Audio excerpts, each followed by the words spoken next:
Okay, we're here with optional part 3 of today's lesson on Iroc problems. We're going to use the TI83 to do some stuff that's pretty slick. You see I got my TI83 cranked up and ready to go there.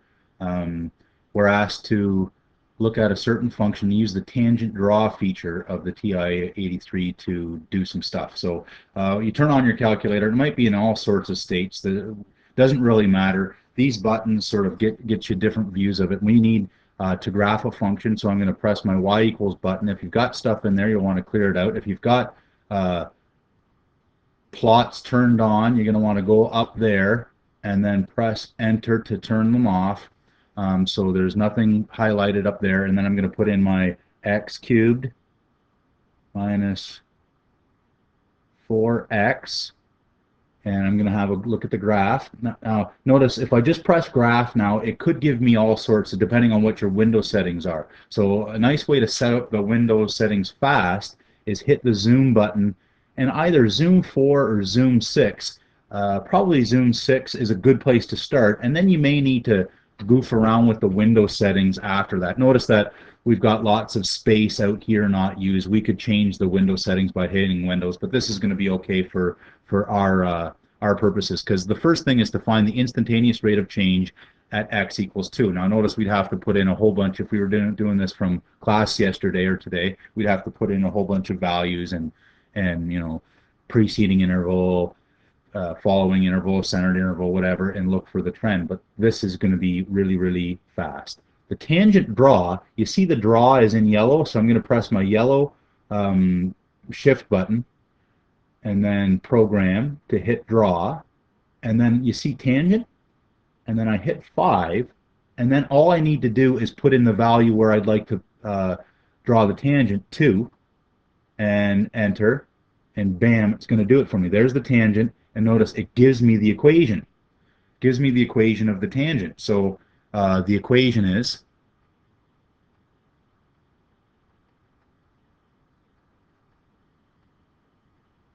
of the tangent is y equals, what was it? I've forgotten already. I should, and I can do this. I realize that you can't do this, but I'm going to take a snapshot of that, paste it into my oops, come here, you. Blow it up so I can see it. Here we go. And then y equals 8x minus 16. That's the equation of the tangent, but where's the slope? The slope of the tangent is the Iroc is equal to 8. Now that's pretty slick. It says find the maximum or minimum of f. Well, there's the maximum. That's a local maximum. This is a local minimum, and I need to find that value. Well, I suppose I could use the trace, but how would I prove that that's the maximum or that's the minimum? What I'd want is I'd want to find the Iroc to be 0. So I could try different tangents until I get an Iroc equal to 0. That's what we want. And I'm going to do that. So for instance, I'll try another one at, it looks like around -1. Oops, where's my graph? So I'm going to draw, second function draw, another tangent at -1. And look, that's not the maximum. It looks pretty close, but it's not the maximum. So I could, it looks like, since it's still negative here, I need to go a little bit to the right. Maybe I'll try another tangent at a little bit, a little bit to the left at -1.2. Oh, and that one's positive.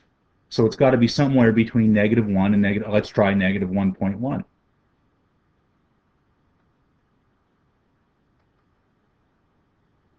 And you realize that I can be here forever until I get it bang on correct. Oh, that's a little bit too much to the right, right? Because remember, for a maximum, I'm going to have a positive, 0, and then a negative. So I had at -1.1, it was negative.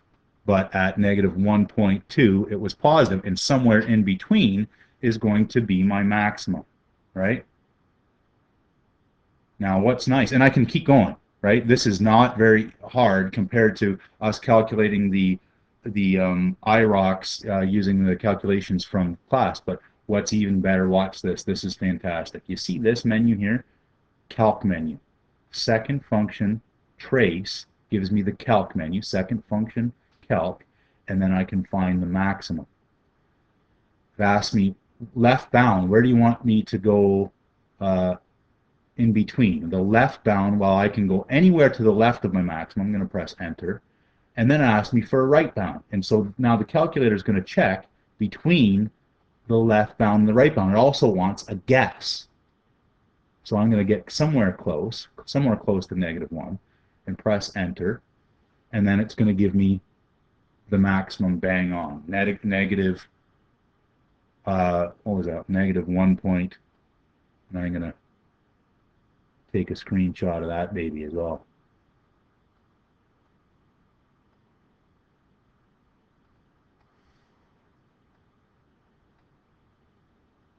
So a maximum of 3.0,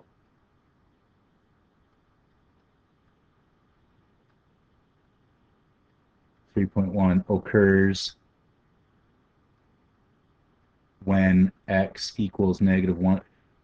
I want to point out that we have no real way, except for guessing and checking, to do this without using the graphing calculator.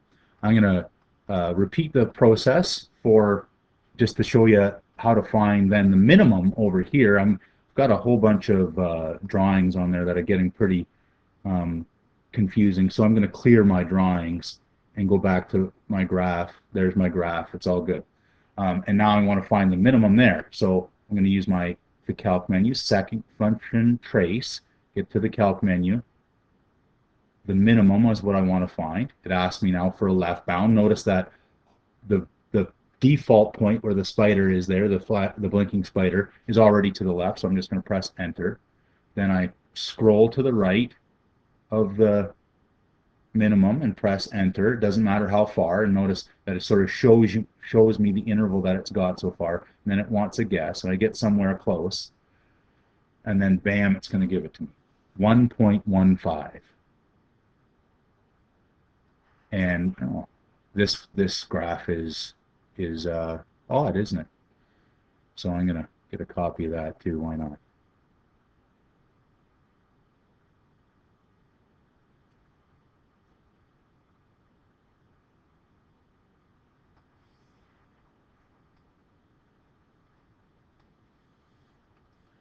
So a minimum.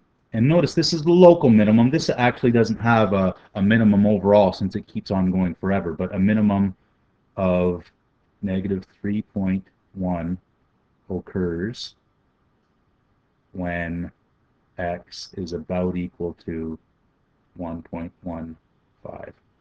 Okay, there's one for you to try from the textbook, but these calculators are so useful, and there's a pile of them sitting at the front of the room. Don't be afraid to pick them up and use them whenever you like. We've used them a couple times already this chapter, and we will more and more as we go on.